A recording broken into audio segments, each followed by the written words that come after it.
এই ছেলে, এখানে কি করছো? পিছনে তাকাতে দেখি পুলিশ। ও সরি, এ তো দেখি পুলিশই। ধুর, দিন দিন কি চোখে কম দেখতে পাইতেছি? সেটা বড় কথা নয়, বড় কথা হলো ছোটবেলা থেকে আমি পুলিশকে অনেক ভয় পাই। এত রাতে এখানে কি তোমার? মানে হয়েছে কি? মাহমুদ, জীবন বাঁচাতে চাস তো দে দৌড়, বলেই দৌড় শুরু করলাম।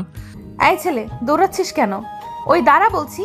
পুলিশই নিয়ে আমারও পিছন পিছন ছুটতে লাগলো। দৌড়া মাহমুদ দৌড়া, নাইলে তোর আজ রক্ষা নাই।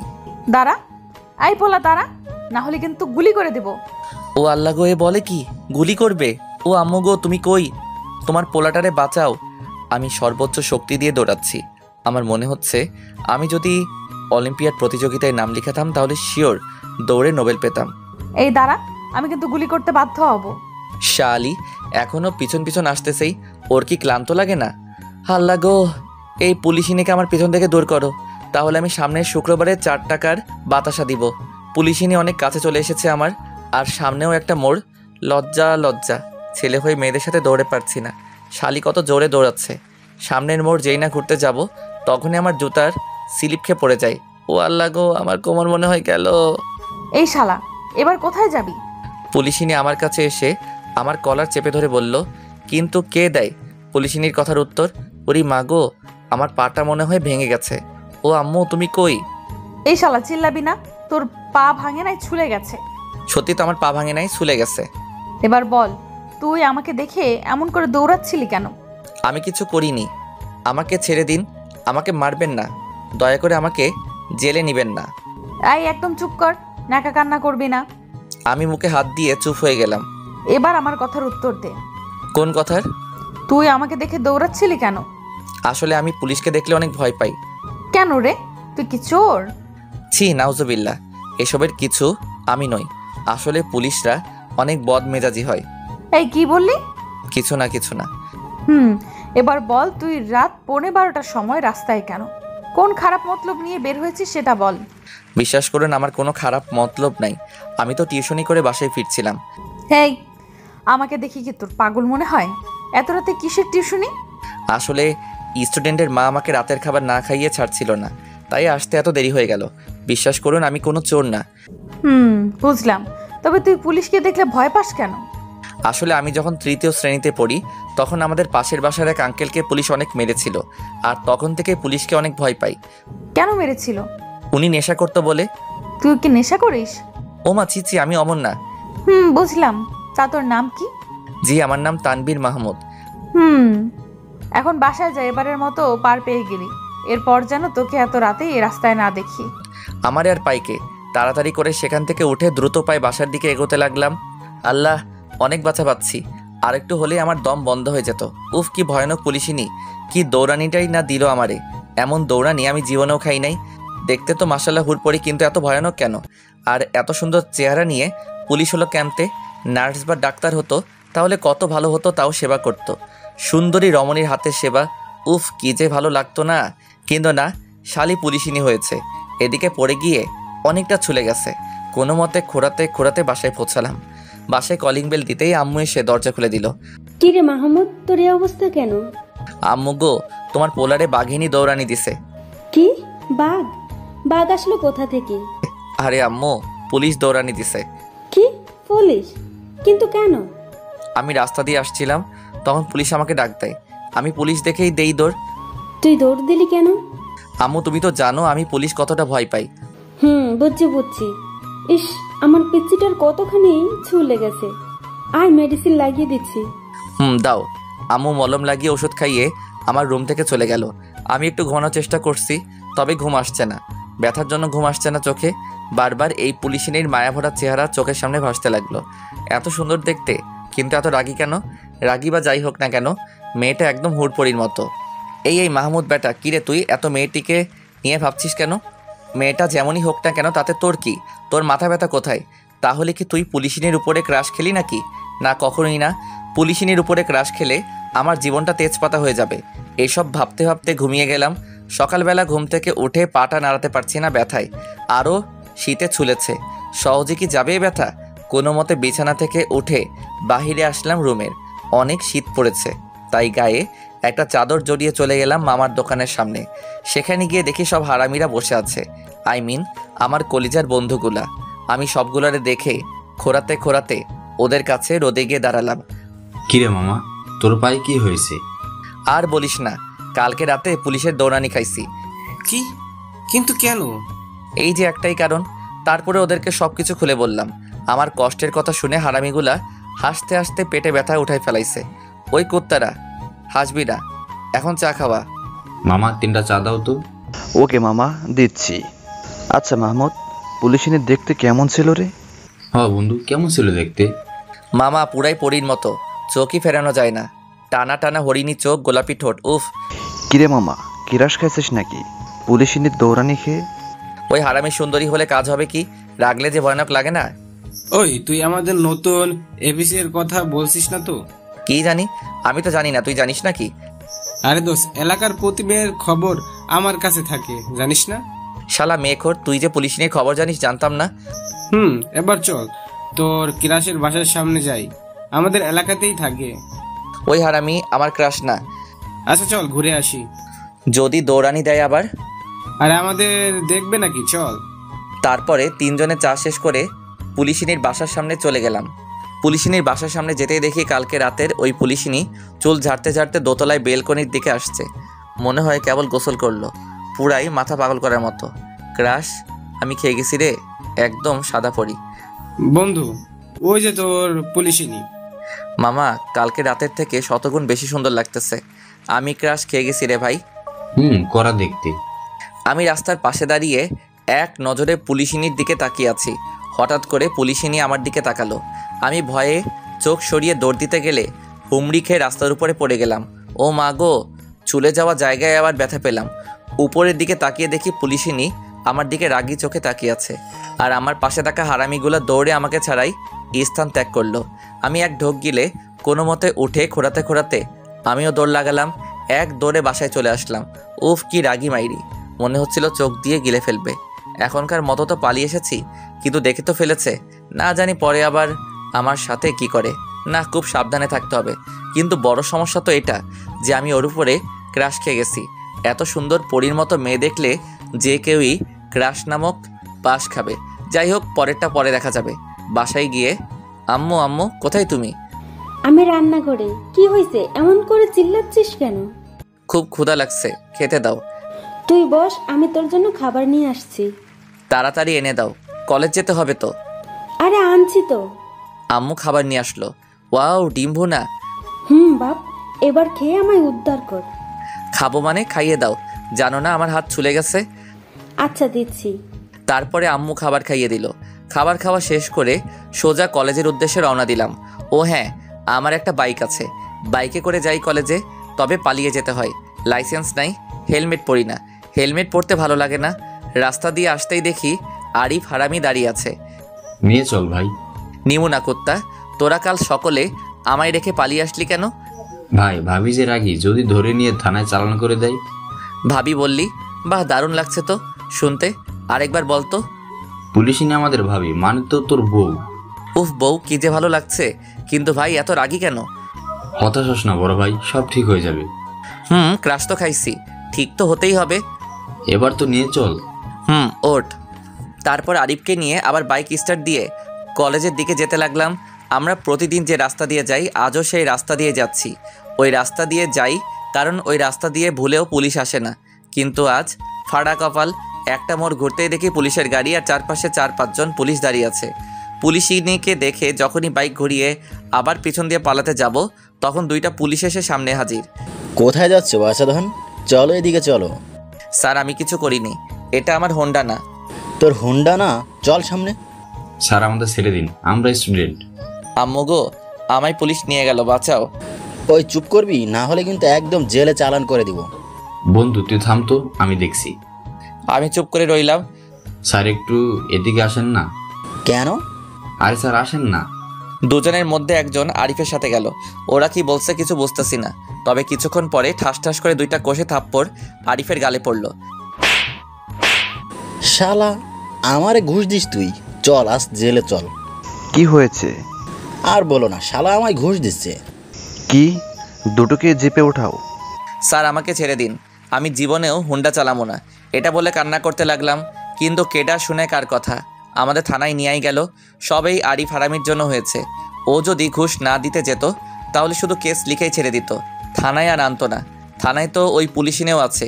সকালে যা করেছি না জানি কি করে আমার সাথে, আমি তো ভয়ে আধা মরা হয়ে গেছি। স্যার আমাকে ছেড়ে দিন। এইটা তো দেখি বেশি জ্বালাচ্ছে। ওই, ওকে ম্যাডামের রুমে পাঠাও তো। ও মা গো, আমি ম্যাডামের রুমে যাবো না, আমায় জেলে ভরে দিন। তবু ম্যাডামের রুমে পাঠাইয়েন না। তবু আমাকে জোর করে ম্যাডামের রুমে নিয়ে গেল। ম্যাডাম, এই ছেলেটা কান্না করে একদম মাথা নষ্ট করে ফেলেছে। কি করবো ওকে ম্যাডাম? ম্যাডাম এবার আমার দিকে তাকালো। আমি মাথা নিচু করে নিলাম। ওই ওই, তুই ওই রাতের ছেলেটা না? আপু আমায় ছেড়ে দিন, আমি আর জীবনেও হুন্ডা চালাবো না। এই বেটা, আপু কি ম্যাডাম বল। ওই তুমি যাও তো। Okay ma'am. এবার পালাবি কই তুই? সকালবেলা আমার বাসার সামনে দাঁড়িয়েছিলি কেন? আপনাকে দেখার জন্য। এই না, আমরা তো এমনিতে হাঁটতে গিয়েছিলাম। এমনি তাই না? পুলিশের কাছে মিথ্যা বলা। এবার হাতে থাকা লাঠিটা আমার কাঁধের উপরে ধরে। আরেকদিন যদি দেখি আমার বাসার সামনে দাঁড়িয়ে থাকতে তোকে, তাহলে মেরে তোর হাড্ডি গুড্ডি ভেঙে দিব। আমি আর জীবনেও ওই গলিতে ঢুকবো না।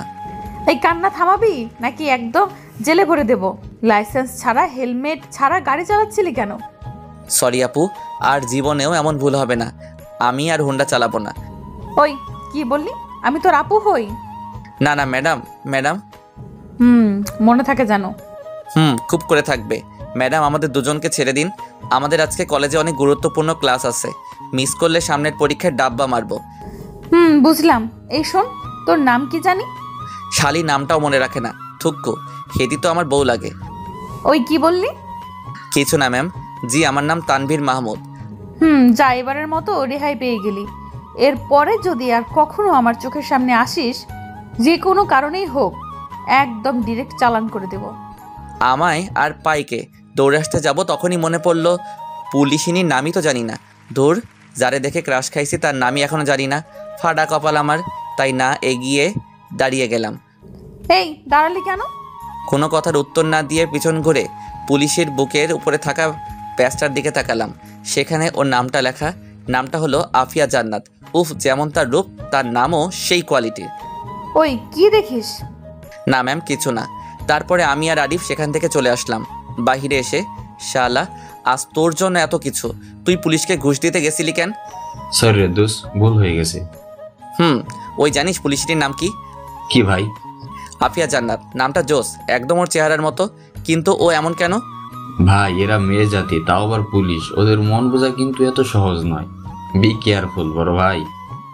তবে এটা আমি বুঝে গেছি যে ক্রাশ খেয়ে যে আমার জীবনটা তেজপাতা হয়ে গেছে। ঠিকই বলেছিস। তবে বন্ধু, তোকে হার মানে চলবে না, তোকে পুলিশিনীকে পটাতেই হবে। কিন্তু কি করে? তোকে না খেয়ে দিয়ে পুলিশিনীর পিছনে পড়ে থাকতে হবে। শালা আমাকে মারার বুদ্ধি দিচ্ছিস? আরে বন্ধু, তা না।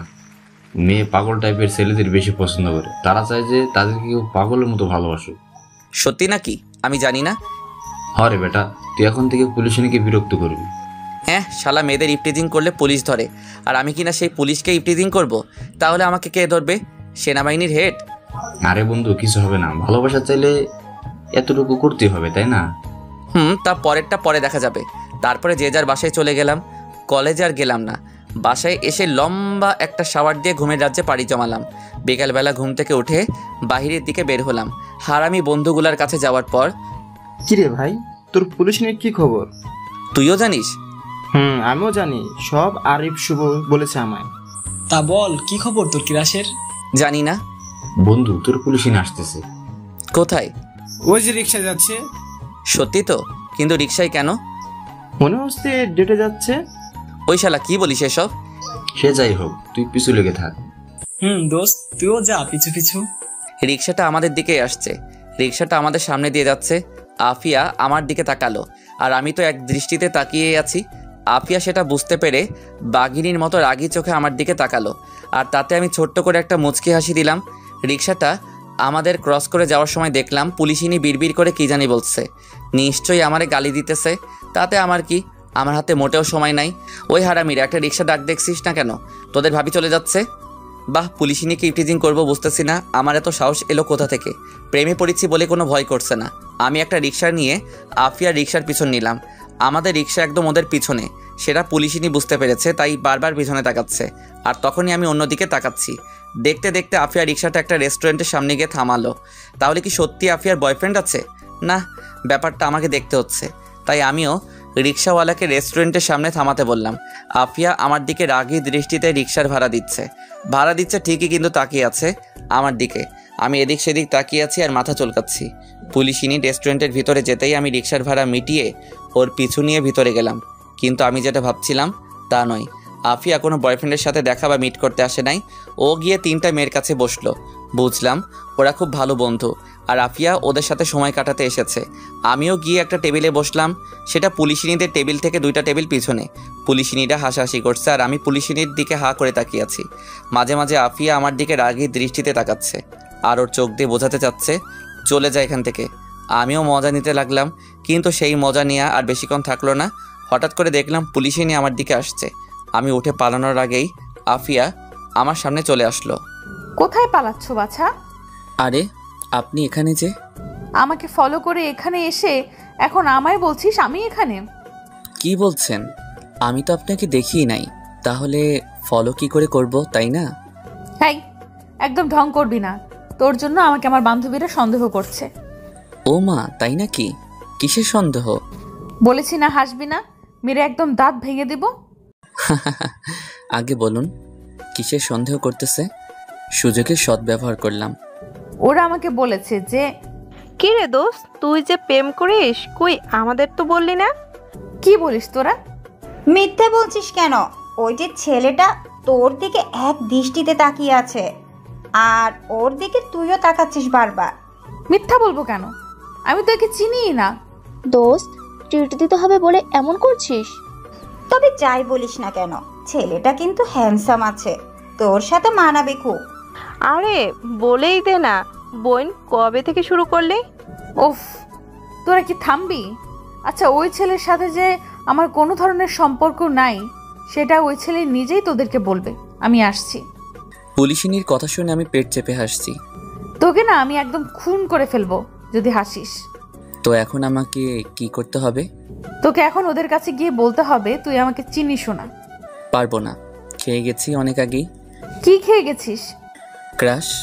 কি? কাকে দেখে? কাকে আবার? এই আমার সামনে দাঁড়ানো পুলিশিনীকে দেখে। আমি তো তোকে... ওয়েট, আপনার বান্ধবীরা কিন্তু সব দেখছে, বোঝে যাবে সব তারা। তোকে তো আমি পরে দেখে নিব। পরের কথা পরে দেখা যাবে। এখন যদি আমার সাথে রেগে কথা বলেন তাহলে কিন্তু আপনার বান্ধবীদের গিয়ে বলে দিব যে আমাদের রিলেশন আছে। কি? তুই পুলিশকে থ্রেট দিচ্ছিস? তোরে তো... না, একদম রাগ করলে চলবে না। ওকে কি করলে তুই গিয়ে বলবি? মিষ্টি করে বলতে হবে, এই শুনছো, তুমি একটু ওদের গিয়ে বলবে তুমি আমাকে চিনো না, এভাবে বলতে হবে। দেখ, তুই কিন্তু বেশি বাড়াবাড়ি করে ফেলছিস। রেগো না, ভেবে দেখো। আমি কখনোই ওভাবে বলবো না। ওকে, তাহলে আমি ওদের গিয়ে বলি যে আমাদের মাঝে রিলেশন আছে। আমি উঠতে যাব তখনই। এই দাঁড়া। কি বলছি? আমি চেহারায় রাগী ভাব থাকা যাবে না। এর পরিণাম কিন্তু ভালো হবে না বলে দিচ্ছি। সেটা পরে দেখা যাবে, এখন তো বলো। ওকে বলছি, এই শুনছো, তুমি ওদের গিয়ে একটু বলবে তুমি আমাকে চেনো না। মনটা ভরে গেল। ওকে চলো বলছি। তারপরে আমি আর পুলিশিনী ওদের কাছে গেলাম। হ্যালো এভরিওয়ান, আপনারা কি আমাকে নিয়ে কথা বলছিলেন? ভাইয়া, আপনার আর আফিয়ার রিলেশন কতদিনের? আরে তোমরা কি বলছো? আমি ওনাকে চিনি না। সত্যি বলছেন? সত্যি বলছি। তবে চিনি না তো কি হয়েছে, কথা তো তোমাদের সাথে বলতে পারি। ওকে যাও, আজ আমার পক্ষ থেকে তোমাদের ট্রিট। কথাটা বলে পুলিশিনের দিকে তাকালাম, দেখলাম রাগী চোখে তাকিয়ে আছে। ওয়াও, সত্যি? ভাইয়া বসেন না। ওকে বসছি। আমার তো হেব্বি লাগছে। অন্যদিকে পুলিশিনী তো রাগে ফুঁসছে, না পারছে কিছু বলতে, না পারছে সহ্য করতে, চুপ করে আছে। হাই, আমি তানভীর মাহমুদ। তারপর একে একে আফিয়ার বান্ধবীরা নাম বলল। আফিয়াকে নিয়ে মোট ওরা 4 জন ছিল। খাবার অর্ডার দিলাম, কিন্তু আফিয়া কোনো কথা বলছে না, শুধু রাগী চোখে আমার দিকে তাকিয়ে আছে। আরও রাগাতে বললাম, একটা কথা বলি, তোমরা 3 জন না হেব্বি দেখতে। পুলিশিনী দেখছি এবার আরও রেগে গেল। না, আর রাগানো যাবে না, তাহলে কি না এখানে বোম ব্লাস্ট হয়ে যায়। তাই তাড়াতাড়ি করে কোনো মতে খাবার খেয়ে ওখান থেকে ভাগলাম। উফ, কী যে ভালো লাগছে না, হেভি লাগছে। তারপর বাসায় চলে এলাম। রাতে আর কিছু খেলাম না, যা খেয়ে এসেছি তা পেট থেকে এক কোনাও কমে নাই, তাই ঘুমিয়ে গেলাম। এক ঘুমে রাত কাবার। সকালবেলা ঘুম থেকে উঠে ফ্রেশ হয়ে নাস্তা করে কলেজে গেলাম। অনেক দিন কলেজ যাওয়া হয় না। কলেজে গিয়ে সোজা নিলয়ের আর বাকি সবার কাছে গেলাম। কিরে বন্ধু, কালকে যে ভাবের পিছন নিয়ে চলে গেলি, তারপর কি হলো বললিও না তো? আরে দোস্ত, আর বলিস না, কালকের বিকেলের মুহূর্তটা ছিল আমার জীবনের সব থেকে সুন্দর মুহূর্ত। তাই নাকি? তাহলে তো মনে হচ্ছে খুব জ্বালাইছিস পুলিশিনীকে। তার বলতে বেটা। কি করেছিস বল না? আমি পুলিশিনীর পিছন নিয়ে তারপরে সব ওদেরকে খুলে বললাম। ওরা তো হাসতে হাসতে শেষ। বন্ধু, তাহলে ভালোই প্যারা দিয়েছিস মেয়েটাকে। ইস, আরে বড় ভাই, এসব নিয়ে যখন কথা বলছি, মজা করতেছি, তখনই সিনিয়র ভাইরা এসে বলল, এখানে এত হাসাহাসি কেন? কেন ভাই, হাসা বারণ নাকি? কলেজে এত পোলাপান থাকতে এই বড় ভাইগুলো শুধু আমাদের ফ্রেন্ড সার্কেলের পিছনেই লাগে, নানাভাবে বিরক্ত করে। আমরা ছোট হয়ে কলেজে বাইক নিয়ে আসি, যেটা তাদের সহ্য হয় না, তাই সবসময় আমাদের সাথে এদিক সেদিক করে। ওই তুই কি বললি? ভাই সরি। ঠিক আছে, জোরে জোরে যেন আর হাসতে না দেখি। না, এখন আর সহ্য করা যাচ্ছে না। আমরা হাসলে ওদের কি? আমার আর নিলয়ের ধৈর্য এমনিতেই কম। কেন ভাই? কলেজের সবাই তো হাসে, আমরা হাসলে সমস্যা কোথায়? শালা, তুই কি বললি? ওই কি হয়েছে? আমরা হাসলে তোদের সমস্যা কোথায়? প্রচুর রেগে ওদের সামনে গিয়ে বললাম। ওরা আমার দিকে রাগী দৃষ্টিতে তাকিয়ে আছে, কিছু না বলে চলে যাচ্ছে। যাওয়ার সময় বলে গেল, তোদের পরে দেখে নেব। দেখে যখন নিবি তো এখনই দেখে নি, পালাচ্ছিস কেন? আমিও বুঝতে পারছি না ওরা আমাকে দেখে পালাচ্ছে কেন। কিরে বন্ধু, ওরা তোর কথা শুনে পালালো কেন? শালারা আমাকে দেখে ভয় পায় তাই। তারপর সবাই মিলে হেসে উঠলাম। তখনই কে যেন আমার কাঁধে হাত দিয়ে আমার কলার চেপে ধরলো। সঙ্গে সঙ্গে আমিও পিছনে ঘুরতে ঘুরতে বলতে লাগলাম, কোন হালারে? তখনই ঠাস করে আমার গালে একটা থাপ্পড় পড়ে। পিছনে তাকিয়ে দেখি পুলিশিনী দাঁড়িয়ে আছে, আর থাপ্পড়টাও ওই মেরেছে। আপনি এখানে? বলার সাথে সাথেই গালে আরও একটা থাপ্পড় পড়ল। ও মা গো, বাঁচাও আমায়! পুলিশিনীকে দেখে আরিফ, নিলয়, সিয়াম ওরা সবাই কলেজ থেকে উধাও। তোকে আজ কেউ বাঁচাবে না। আমি কি করেছি? আমার সাথে আপনি এমন করছেন কেন? তুমি বুঝতে পারছো না তুমি কি করেছো? তোকে আমি সেদিনই বলেছিলাম এর ফল ভালো হবে না। প্লিজ আমাকে ছেড়ে দিন। তুই চল আজকে থানায়, তারপরে দেখতে পারবি কি সুন্দর করে তোর আদর যত্ন করি। এই বলেই পুলিশিনী আমার কলার ধরে টানতে টানতে কলেজের বাহিরে নিয়ে যেতে থাকে। কলেজের সবাই আমাদের দিকে অবাক চোখে তাকিয়ে আছে। প্লিজ ম্যাম, আমাকে ছেড়ে দিন। সকলে দেখছে তো? দেখুক, তোকে আমি সেদিনই বলেছিলাম বেশি বাড়াবাড়ি করিস না। না, সত্যি সেদিন খুব বাড়াবাড়ি করেছি। পুলিশিনী অনেক রেগে আছে। আমাকে আর কিছু বলতে না দিয়ে সোজা থানায় নিয়ে আসলো।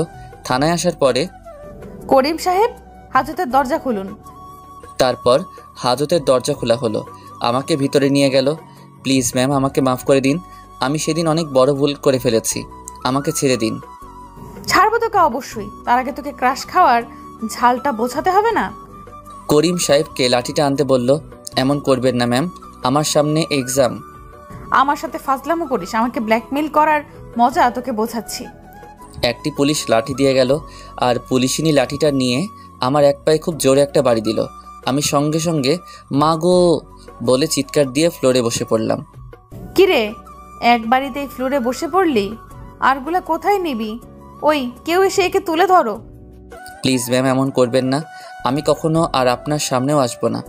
এই চুপ, একদম জাস্ট চুপ। পুলিশিনী যে এত ভয়ঙ্কর হবে তা আগে ভাবিনি, তাও আবার এতটুকু সামান্য বিষয় নিয়ে। তারপরে কেউ একজন এসে আমার দুই বাহু ধরে তুলে ধরল। তুলে ধরার সাথে সাথে পুলিশিনী আমার আরেক পায়ে খুব করে বাড়ি মারে। ও মা গো, দয়া করুন, আমাকে আর মারবেন না। আমাকে ইপটিজিং করা, ক্রাশ খাওয়া, খাবি ক্রাশ, নে বেশি করে খা বলেই আমার পায়ে এলোপাতারি মারতে লাগলো। শুধু পায়েই মারছে, আর অন্য কোথাও মারছে না। আহ ম্যাম, খুব লাগছে, আমাকে আর মারবেন না। বললাম তো আমি আর কোনোদিন আপনার সামনে আসবো না। পুলিশিনী আমার কথার প্রতি উত্তরে কিছু না বলে জোরে জোরে আমাকে 3টা থাপ্পড় মারল।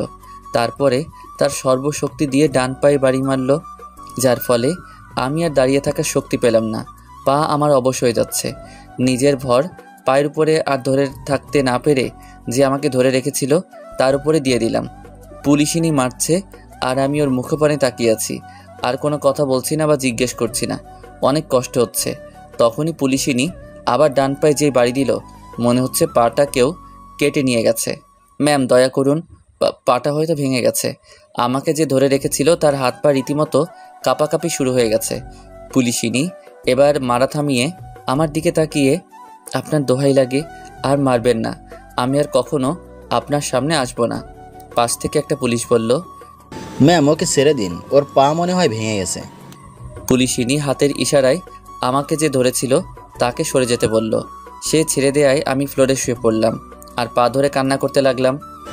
ম্যাম এটাকে কি করব এখন? ওর বন্ধুদের ফোন করে ওকে নিয়ে যেতে বলো।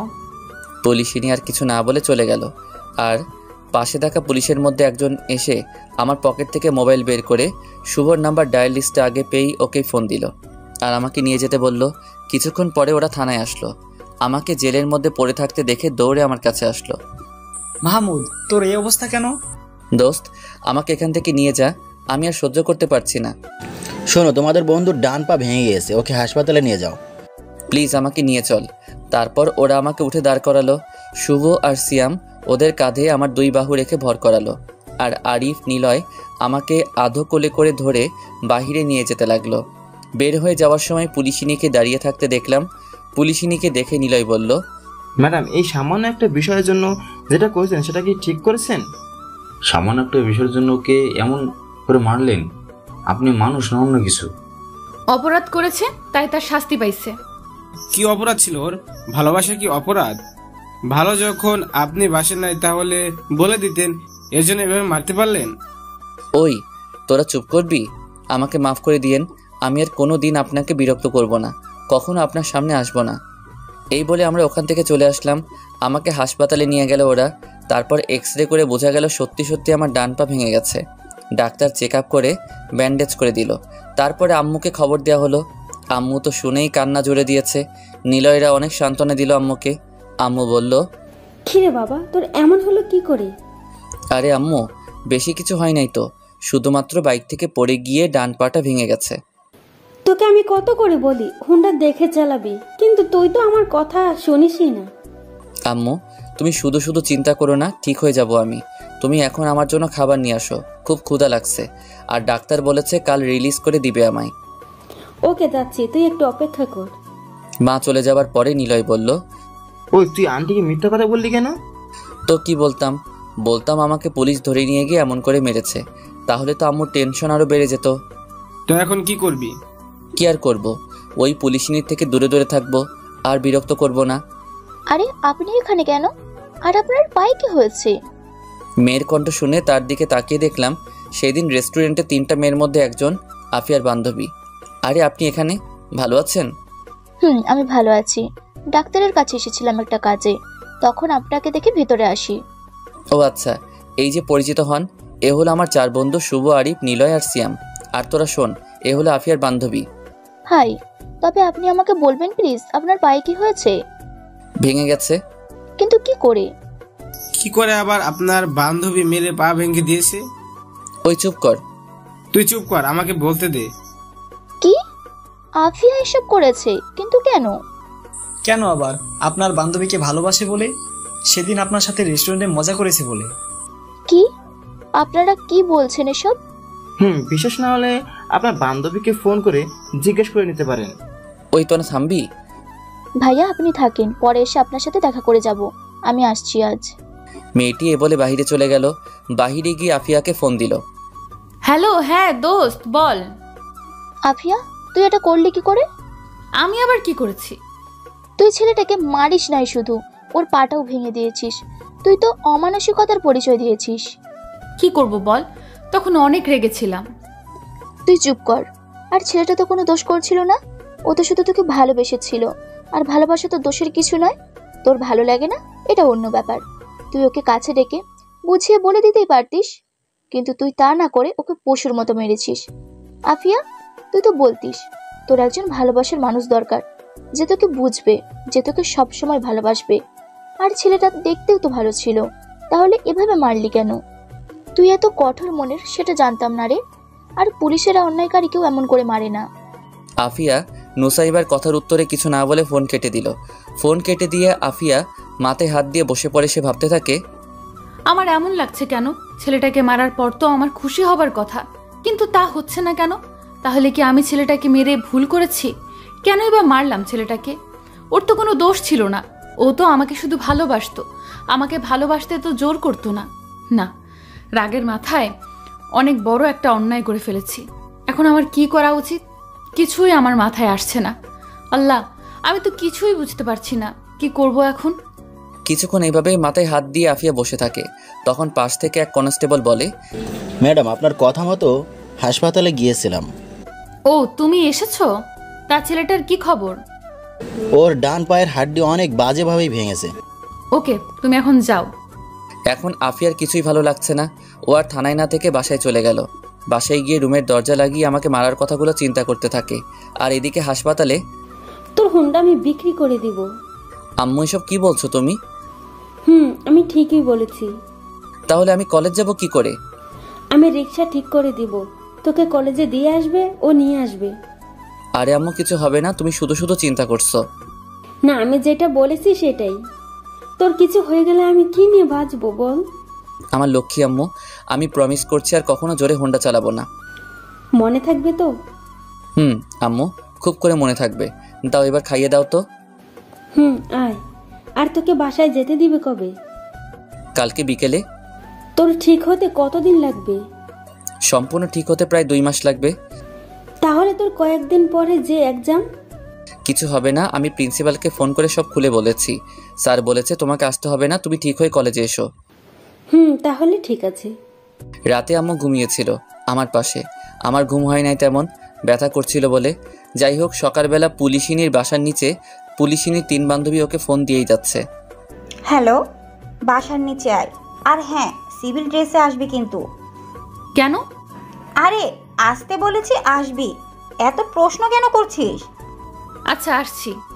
10 মিনিট পরে আফিয়া ওদের বাসার নিচে এলো। কি ব্যাপার, তোরা এত সকালে এখানে কেন? তোর ভুলের জন্য। আফিয়া বুঝতে পেরে মাথা নিচু করে নিল। মন খারাপ করে আর কি হবে, এখন চল আমাদের সাথে। আফিয়া বুঝতে পারে ওর বান্ধবীরা ওকে আমার কাছে নিয়ে আসবে আর ওকে দিয়ে সরি বলাবে। আফিয়া ওদের কথা মতো মাথা নিচু করে গাড়িতে উঠে বসলো। গাড়ি চলতে শুরু করলো। কিছু দূর যাবার পরে, শোন, তুই গিয়ে ছেলেটাকে সরি বলবি আর বলবি যে তোর ভুল হয়ে গিয়েছে। কিরে, কথা বল। বলবো। আরও কিছুটা পথ যাবার পরে যখন সবাই চুপ, তখন আফিয়া বলল, আচ্ছা, একটা কথা বলি। কি বলবি বল। বলছিলাম, ফুলের তোড়া নিয়ে গেলে একটু ভালো হয় না? আরিফা, তুই বলছিস এই কথা? বাহ, অবশেষে তোর কাছ থেকে ছেলেটার জন্য কিছু নিয়ে যাওয়া হবে, খুব ভালো। তাহলে বসে আছিস কেন? যা, ফুলের তোড়া নিয়ে আয়। কি রে, ভ্যাবলাকান্তের মতো তাকিয়ে আছিস কেন? যা নিয়ে আয়। তারপরে গাড়িটা থামিয়ে আফিয়া চলে গেল ফুলের তোড়া আনতে। ফুলের তোড়া আনার পরে আফিয়াকে একটু খুশি খুশি দেখাচ্ছিল। তারপরে আর দেরি না করে হাসপাতালে চলে আসলো। এদিকে আমি আম্মুর সাথে কিছু বিষয় নিয়ে কথা বলছিলাম। তখন আফিয়ার বান্ধবীরা বলল, আসতে পারি? ওদের কথা শুনে আম্মু ওদের দিকে তাকায়। তারপর আম্মু বলল, আসো। তারপরে আগে আফিয়ার বান্ধবী 3 জনের রুমে প্রবেশ করলো। সর্বশেষে দেখি আফিয়া মাথা নিচু করে ফুলের তোড়া নিয়ে আসছে। আমি অবাক হয়ে তাকিয়ে আছি ওর আসার দিকে। আফিয়া আজ নীল ড্রেস পরে এসেছে, একদম নীল পরি লাগছে। মন বলছে এক নজরে তাকিয়ে থাকতে, কিন্তু তাকাতে পারছি না। 2টা কারণ, 1 ভয়ে, 2 রাগে। ভয়ের কারণ তাকানোর জন্য যদি আবার মারে, কিন্তু আফিয়া মাথাটা নিচের দিকে করে তাকিয়ে আছে, মনে হচ্ছে ওর মন খারাপ খুব। তখন, তোমরা কারা? তোমাদের তো চিনলাম না মা। আন্টি, আমরা মাহমুদের পরিচিত। আচ্ছা, তোমরা বসে ওর সাথে কথা বলো, আমি ডাক্তারের সাথে গিয়ে কথা বলে আসি। আম্মু এই বলে চলে গেল। আফিয়া মাথা নিচু করে সবার পিছনে দাঁড়িয়ে আছে। আম্মু চলে যাবার পরে, ভাইয়া ভালো আছেন? ভালো আছি, আপনারা কেমন আছেন? জি, আমরাও ভালো আছি। শুরু কর, এবার বল গিয়ে। আফিয়ার সামনে থেকে ওর 3 বান্ধবী সরে গেল। পুলিশিনী মাথা নিচু করে আছে। কি রে বল। অপরাধী চোখে আফিয়া আমার দিকে তাকালো আর আমি তো অপলক দৃষ্টিতে তাকিয়ে আছি। সত্যি আজকে অনেক সুন্দর লাগছে পুলিশিনীকে। এক নজরে তাকিয়ে থাকতে ইচ্ছে করছে। ওকে দেখার পরে আমার রাগ অভিমান কোথায় যে হারিয়ে গেছে সেটা অজানা। সরি। আরে আপনি সরি বলছেন কেন? আমি অন্যায় করেছি তাই মেরেছেন। আমার ভুল হয়ে গিয়েছে, প্লিজ মাফ করে দাও। পুলিশিনীর মুখ থেকে তুমি শুনে কেমন জানি অনুভূতি হতে লাগলো। ভাইয়া, আফিয়া ওর ভুল বুঝতে পেরেছে, তাই বলছিলাম প্লিজ ওকে মাফ করে দিন। হ্যাঁ ভাইয়া প্লিজ। ওকে মাফ করে দিলাম। সত্যি? নাও, এটা তোমার জন্য। ফুলের তোড়াটা আমাকে দিয়ে ধন্যবাদ। যতই নরম হও না কেন লাভ নেই, আমি তোমার শত শত হাত দূরে থাকবো। পুলিশিনীর মনের মধ্যে কি চলছে জানি না, কিন্তু আমি ওর ধারে কাছেও যাব না। যদি এত তাড়াতাড়ি সব ভুলে যাই তাহলে সুদে আসলে শোধ নেওয়া হবে না। দেখ এবার, যাকে এত মারলি তাকে বলার সাথে সাথে সবকিছু ভুলে গিয়ে তোকে মাফ করে দিই। আরে কি বলছো তোমরা? ঠিকই বলছি। সত্যিই আমি অনেক খারাপ করে ফেলেছি। আরে ও কোনো ব্যাপার না, আমি কিছু মনে করি নাই। শালি মেরে এখন আদি খেতা দেখাতে আসছে। মনে মনে এসব বলছি, তখনই হঠাৎ আম্মু রুমে আসলো। আন্টি, ওকে কবে বাসায় নেবেন আর ঠিক হতে কতদিন লাগবে? 2 মাস লাগবে ঠিক হতে, আর আজ বিকেলেই বাসায় নিয়ে যাব। মা, তোমরাই ওকে একটু বুঝাও। দেখো না, হোন্ডা চালাতে গিয়ে পাটা ভেঙে ফেলেছে। আমার কথা তো শোনেই না। আচ্ছা আন্টি, বোঝাবো। আন্টি, তাহলে আজ আমরা আসি? তো আমাদের বাসায় একদিন এসে ঘুরে যেও। আচ্ছা আন্টি। সকলে আম্মুর কথা শুনে আমার দিকে তাকিয়ে আছে। কারণটা হলো আমি আফিয়ার মারার কথা না বলে বলেছি বাইক থেকে পড়ে গিয়ে পা ভেঙেছি। আফিয়াও আমার দিকে অবাক চোখে তাকিয়ে আছে। ওরা বাহিরে যাবার পরে, দেখেছিস ছেলেটাকে তুই মেরেছিস, সে কথা না বলে বলেছে হোন্ডা থেকে পড়ে গিয়ে পা ভেঙে গিয়েছে। দেখেছিস কত ভালো ছেলেটি। ছেলেটি যদি তোকে ভালো না বেসে আমাকে ভালোবাসতো তাহলে ওকেই আমি বিয়ে করতাম। রাগিস কেন? আচ্ছা চল বাসায় যাই। আমাকে বিকালে হাসপাতাল থেকে রিলিজ করে দেবার পরে বাসায় নিয়ে আসা হয়। দেখতে দেখতে 2 মাস কেটে যায়। এখন আমি সম্পূর্ণ সুস্থ। 15 দিন আগে গিয়েছিলাম ডাক্তারের কাছে ড্রেসিং করাতে। তবে এতদিন বাসায় থাকতে থাকতে বোরিং হয়ে গেছি। সিদ্ধান্ত নিলাম আজ কোথাও বের হব, কিন্তু যাব কিভাবে?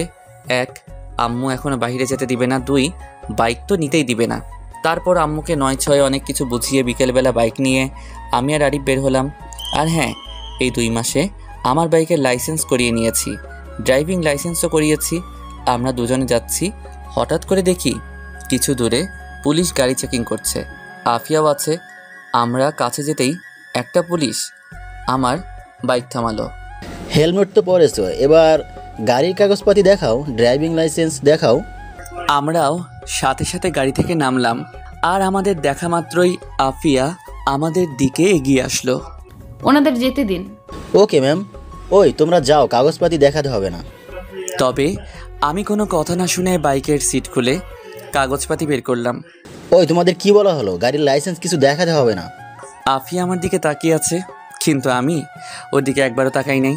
এই নিন আমার বাইকের কাগজ আর আমার ড্রাইভিং লাইসেন্স। তারপরে পুলিশটি আমার কাগজপাতি চেক করে বলল কোনো সমস্যা নাই। আমরা আর কোনো কথা না বলে সেখান থেকে চলে আসলাম। চলে আসার সময় দেখলাম আফিয়া আমার দিকে তাকিয়েছিল। তবে আমি দেখেই সাথে সাথে চোখ ঘুরিয়ে সেখান থেকে চলে আসি। এত সহজে সব কিছু ভোলা যাবে না। যাই হোক, বাসার দিকে আসতে আসতে রাত 10টা বাজলো। অনেকদিন পরে বেরিয়েছি তো, তাই আড্ডা দিতে দিতে অনেক রাত হয়ে গিয়েছে, যে কখন টেরও পাই নাই। শীতের রাত, 10টা মানে অনেক রাত। সব দোকানপাট বন্ধ হয়ে গেছে অলরেডি। আমি আর আরিফ বাইক নিয়ে আসতেছি, রাস্তা খালি ফুল স্পিডে আসছি। তখন সামনে নজর গেল, দেখলাম এখনও পুলিশিনীর গাড়ি ওখানে দাঁড়ানো। আমি বাইক স্লো করে চালিয়ে ওর গাড়ির কাছে আসতেই ওকে গাড়ির সামনে দেখতে পেলাম না। তবে গাড়ির ওপাশ থেকে শব্দ আসতেছে, বাঁচাও বাঁচাও, কে আছো, আমাকে বাঁচাও প্লিজ। আমার কানে শব্দটা আসা মাত্রই জোরে বাইক টেনে গাড়ির বিপরীতে এসে দেখি 3টা যুবক একটা মেয়েকে জোর করে কোথাও নিয়ে যাওয়ার চেষ্টা করছে। তবে মেয়েটার মুখ দেখা যাচ্ছে না, গাড়ির ভিতরে অন্ধকার। ওই কে রে ওখানে? আমি আর আরিফ গাড়ি থেকে দ্রুত নামতে নামতে কথাটা বললাম। আমাদের কথা শুনে যুবক 3জন দৌড়ে পালালো। তখন গাড়ির অন্ধকার থেকে আফিয়া বের হয়ে আসলো। আমি আর আরিফ তো ওকে দেখে অবাক। আফিয়াকে দেখে আমি উল্টো দিকে ঘুরে দাঁড়াই। আপনি এখানে? আসলে আমার পিস্তলটা ভুলে বাসায় রেখে এসেছি, আর থানায় অনেক কাজ থাকায় বাসার দিকে ফিরতেও দেরি হয়ে যায়। আর মাঝপথে ওই জানোয়ারগুলো আমার সাথে। বুঝলাম। আরিফ চলে আয়। আরিফ বাইকে উঠলেই চলে আসতে যাব তখনই আসলে বলতে চাচ্ছিলাম আমার গাড়ির চাকাটা ওরা লিক করে দিয়েছে। আমরা তাকিয়ে দেখলাম সত্যি গাড়ির চাকা লিক। আমরা গাড়ি থেকে নামলাম। আফিয়া মাথা নিচু করে দাঁড়িয়ে আছে। আরিফ, তুই বাইক নিয়ে যা, গিয়ে ওনাকে নামিয়ে দিয়ে আয়। বন্ধু তুই যা, আমি এখানেই থাকি। তোকে যা বলেছি তুই তাই কর, এত বেশি কথা বলিস কেন? ওকে। আরিফ বাইক স্টার্ট দিয়ে দেয়। আসুন ম্যাম। আফিয়া বাইকে না উঠে আমার দিকে তাকিয়ে আছে। বন্ধু আমার থেকে তুই ম্যামকে নিয়ে গেলে ভালো হতো। আমি রাগী লোক নিয়ে আফিয়ার দিকে তাকালাম। বন্ধু তুই নামিয়ে দিয়ে আয়, আমি এখানে আসি। তারপরে আমি কোনো কথা না বলে বাইকে উঠে বাইক স্টার্ট দিলাম, কারণ আমি না গেলে আফিয়া যাবে না, তাই মাইন্ডকার চিপায় পড়ে যাচ্ছি। আমি বাইক স্টার্ট দিতেই পুলিশিনী এসে বাইকে বসলো, উঠে আমার কাঁধে হাত রাখলো। আমি বাইক চালাতে শুরু করলাম। কিছুক্ষণ পরে আফিয়াদের বাসার সামনে এসে গেলাম। এতটা পথ কেউ কারোর সাথে কথা বলিনি, তবে আফিয়া গাড়ি থেকে নামার পরে, আপনি কি আমাকে এখনো মাফ করতে পারছেন না?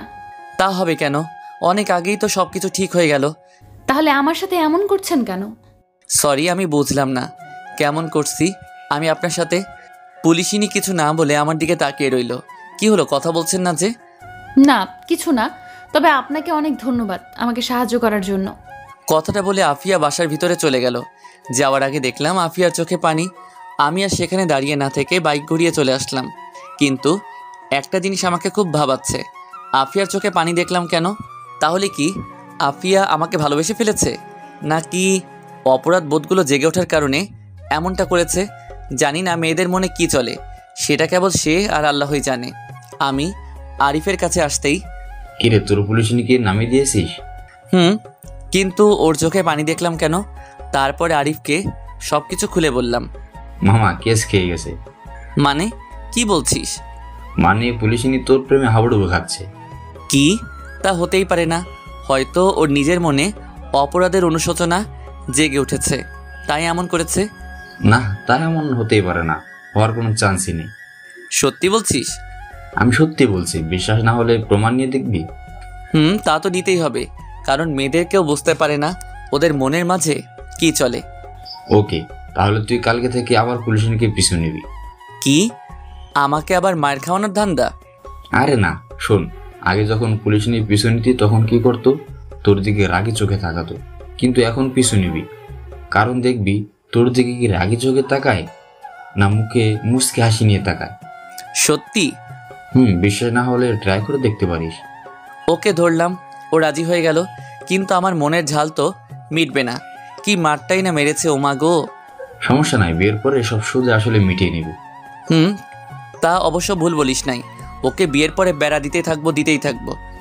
তা তোর ইচ্ছে বিয়ের পরে বেড়া দিবি নাকি সারাদিন রোমান্স করবি সেটা তোর উপর নির্ভর করবে। তবে কালকে যদি মুচকে হাসি দেয় তোকে দেখে, তাহলে আমার কাছে চলে আসিস। ওকে দোস্ত, তাই করব। তারপরে আরিফকে ওর বাসায় নামিয়ে দিয়ে আমি বাসায় আসলাম। আম্মু খেতে দিল, খেয়ে পাড়ি জমালাম ঘুমের রাজ্যে। সকালে ঘুম থেকে উঠে নাস্তা করে আগে ভাগেই একটু স্টাইল দিয়ে ফিটফাট হয়ে বাইক নিয়ে বের হলাম। মেইন কারণ আফিয়ার কাছে যাব, তবে তার আগে শুভ আরিফ ওদের কাছে গেলাম। বন্ধু তোকে তো আজকে নায়কের মতো লাগছে।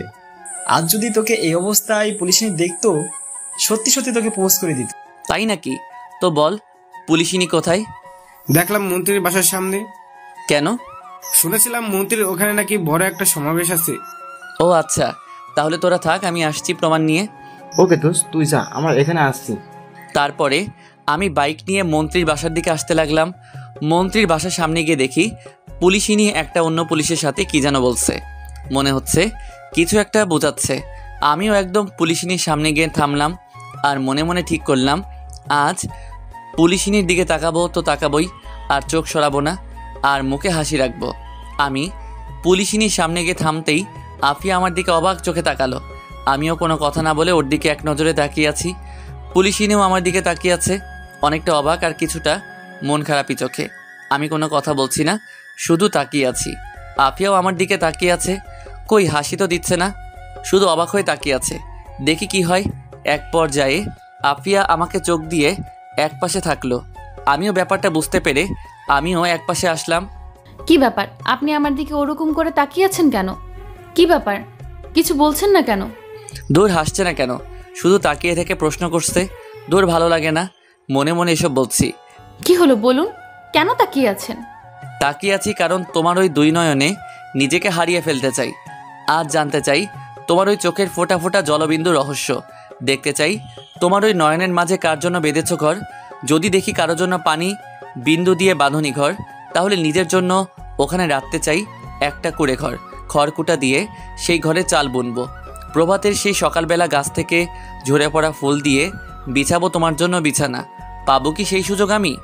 কথাগুলো বলে আফিয়া লজ্জামাখা মুখে মুচকি হাসি দিয়ে মাথা নিচু করে দাঁড়িয়ে আছে।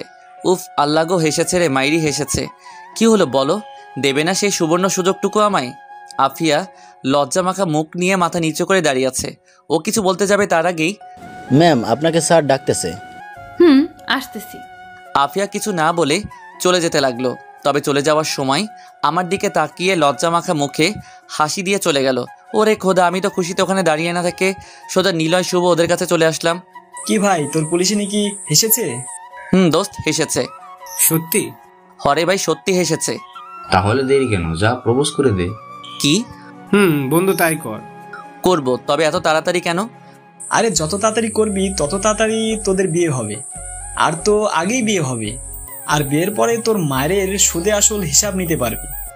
সেটা অবশ্য ঠিকই বলেছিস। তো যা, দাঁড়িয়ে আছিস কেন?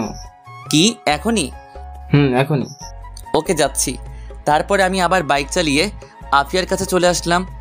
পুলিশিনী আমাকে আবার দেখে আমার কাছে এসে বলল, আবার কি? হুন্ডায় উঠো। হুন্ডায় কেন? 10 মিনিট প্লিজ। ওকে করিম সাহেব, আমি 30 মিনিটের মধ্যে আসছি, আপনি এদিকটা সামলিয়ে নিন। তারপরে আফিয়া এসে আমার কাঁধে হাত রেখে হুন্ডায় বসলো। আমি ওকে একটা নীরব জায়গায় নিয়ে আসলাম। এখানে আনলে কেন? কিছু কথা বলার জন্য। কি কথা? আমি প্রতি উত্তরে কিছু না বলে ওর সামনে হাঁটু গেড়ে বসে গোলাপ ফুলের তোড়াটা বের করলাম। ফুলের তোড়াটা আসার সময় নিয়ে এসেছিলাম। আমি তোমাকে ভালোবাসি। আফিয়া অবাক হয়ে মুখে 2 হাত চেপে দাঁড়িয়ে আছে। ও হয়তো ভাবতেও পারে নাই আমি এমন একটা কাজ করব। এই পুলিশিনীকে নিয়ে স্বপ্নের ঘর বাঁধতে চাই। করবে আমায় বিয়ে? Will you marry me? Afia কিছু বলছে না। কি হলো, কিছু বলো। তুমি আমাকে ভুল বুঝছো। ভুল বুঝছি মানে? আল্লাহ, এখন কি করব? কি হলো বলো, কি ভুল বুঝছি? ভুল এটাই বুঝছো যে আমি তোমাকে ভালোবাসি না। কি? আমি যেটার ভয় পাচ্ছিলাম তুমি সেটাই করলে। আসল কথা এটা যে আমি তোমাকে কখনোই ওই নজরে দেখি নাই। ভালো যদি নাই বাসো তাহলে ওই সময় ওভাবে হাসার মানে কি? তখন তোমার বলা পাগলামি কথাগুলো শুনে হাসছিলাম।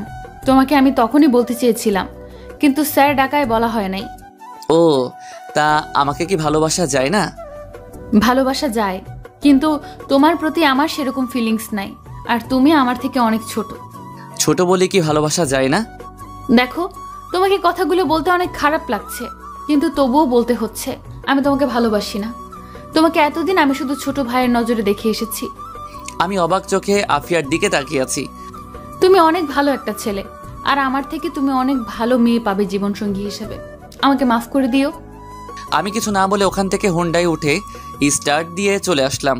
চলে আসার সময়, প্লিজ মাহমুদ, আমাকে ভুল বুঝো না। পিছন থেকে কথাগুলো আফিয়া বলল, কিন্তু আমি আর না থেমে সেখান থেকে চলে আসলাম। সত্যি বলতে আমি কখনো কল্পনাও করতে পারি নাই আফিয়া আমাকে কথাগুলো বলবে। ওই সেই চোখের পানি, সেই হাসি সবই ভুল ছিল। আমাকে ছোট ভাইয়ের মতো দেখে। এখন নিজেকে বড্ড ছোট মনে হচ্ছে। সত্যি মেয়েদের বাচনভঙ্গি বোঝা এত সহজ না। ওদেরকে ওদের মা বাবাও বুঝতে হিমশিম খায়। আর আমরা তো কোথাকার চুনোপটি শুভ। আরিফ ওদের প্রতি খুব রাগ হচ্ছে। ওই হারামিগুলোর জন্য এত তাড়াতাড়ি প্রপোজ করতে গেছি। আমি ডিরেক্ট ওদের কাছে গেলাম। ওরা আমাকে দেখে এগিয়ে আসলো। আরিফ আর শুভ ছিল। নিলয় সিয়াম ওদের দেখলাম না। কিরে বন্ধু, প্রপোজ করেছিস? রাজি হয়েছে? আমি বাইক থেকে নেমেই ওদের দুজনের গালে 2টা কষে থাপ্পড় মারলাম। শালা, আমাকে যে ভালোবাসে শিওর না তোরা? শোন, আমাকে শুধু ছোট ভাইয়ের মতো দেখে, ও আমাকে ভালোবাসে না। কি? আমি আর কিছু না বলে ওদের থেকে বাসায় চলে আসলাম। আরিফ আর শুভ ও কিছু বলছে না, ওরাও বোকার মতো দাঁড়িয়েছিল। ওরাও এটা ভাবতে পারে নাই যে আফিয়া আমাকে ফিরিয়ে দিবে। বাসায় যাবার পরে কি করে কোথায় গিয়েছিলি? সেই সকালে বেরিয়েছিস, তাও হালকা নাস্তা করে। খাবি না এখন? না, খাবো না। কেন, কি হয়েছে? আম্মু তোমার ছেলে ছ্যাঁকা খাইছে, তার বুকের মাঝে অনেক কষ্ট, খাবার নামবে না গলা দিয়ে। তুই ছ্যাঁকা খাইছিস? তোর মনে কষ্ট? কেন তোমার বিশ্বাস হচ্ছে না? বিশ্বাস কিভাবে করব? মানুষ ছ্যাঁকা খাইলে কান্না করে, কিন্তু তুই তো দিব্যি আছিস। তুমি জানো আমি কান্না করছি না, চোখে পানি নাই বলে দেখতে পাচ্ছ না। চোখের পানি কান্না করতে করতে শুকিয়ে গেছে। এখন চোখের পানি নাই, তবে কেঁদে কেঁদে হৃদয়টা ভিজাই ফেলেছি। তুমি তা দেখতে পাচ্ছ না? আল্লাহ আমার উঠাইয়া নিয়ে যাও। কেন উঠাই নিবে কেন? কারণ আমি তোর মনের মধ্যে কান্না দেখতে পারি না বলে। আমি কত বোকা, তাই না? এরপর থেকে ভালোভাবে দেখবা। আচ্ছা, কারো থেকে শিখে নেব। তা তুমি কি বাপ এখন খাবার খাবা? খাবার খাবো না কেন? তুমি না ছ্যাঁকা খাইলা, এখন আবার কেন খেতে হবে? উফ আম্মু, তুমি এত বোকা কেন? খাবারের সাথে ছ্যাঁকা খাবার কিসের সম্পর্ক? ওটা এক বিষয় আর এটা আরেক বিষয়। হ্যাঁ তাই তো, আমি ভুলে গিয়েছিলাম। আম্মু কিছু বললা? কই না তো, আমি আবার কি বলবো, তুই খেয়ে নে। আপনারাই বলেন খাবার খাওয়ার সাথে প্রেমে ছ্যাঁকা ব্রেকআপ হওয়ার কিসের সম্পর্ক? আমাকে ছ্যাঁকা দিয়ে তো ওই পুলিশিনী দিব্যি আছে, তাহলে আমি খাবার খাওয়া বাদ দিব কেন? খুনি হাজারটা খুন করেও জেলে বসে খাবার খাচ্ছে। মধ্য কথা হলো, যে যাই করুক না কেন খাবার খাওয়া কারো থেমে নাই, তাহলে আমি কেন না খেয়ে থাকবো? খাবার পেয়ে পেট ঠান্ডা হলো, পেট ঠান্ডা আমিও ঠান্ডা, তাই আর সময় না খরচ করে রুমে গিয়ে শুয়ে পড়লাম। আর আমার মন কান্না করতে লাগলো। তারপরে কখন যে ঘুমিয়ে গেছি সেদিকে কোনো ভ্রুক্ষেপ নাই। Tata, good night. সকালে ঘুম থেকে উঠে ফ্রেশ হয়ে নাস্তা করে কলেজের উদ্দেশ্যে রওনা দিলাম। কলেজে গিয়ে দেখে আরিফ, শুভ ওরা সবাই একসাথে বসে আছে। ওদের কাছে গেলাম। কি রে হারামিরা, তোরা এখানে মন খারাপ করে বসে আছিস কেন? বন্ধু, আর কখনো মেয়েদের নিয়ে গবেষণা করব না। কেন? কারণ ওরা হলো গিরগিটির মতো, যখন তখন রং বদলায়। তাহলে বুঝছো যে মেয়েরা দরকার ছাড়া কথা বলে না? দোস্ত খুব ভালোভাবে বুঝতে পারছি। বুঝছস ভালো। আমরা যখন বসে বসে আড্ডা দিচ্ছিলাম তখন তাকিয়ে দেখি দূর থেকে পুলিশিনী আমাদের দিকে তাকিয়ে আছে। আরিফ, পুলিশিনী এখানে কেন? জানি না তো। খাইছে রে, এই তো দেখছি আমাদের দিকে আসছে। হ্যাঁ তাই তো দেখছি। পুলিশিনী অবশেষে আমাদের কাছে এসে পড়ল। তোমরা সবাই ভালো আছো তো? ম্যাম ভালো আছে, আপনি? আমিও ভালো আছি। তো ম্যাম আপনি এখানে কেন? তোমাদের প্রিন্সিপালের সাথে দেখা করতে এলাম।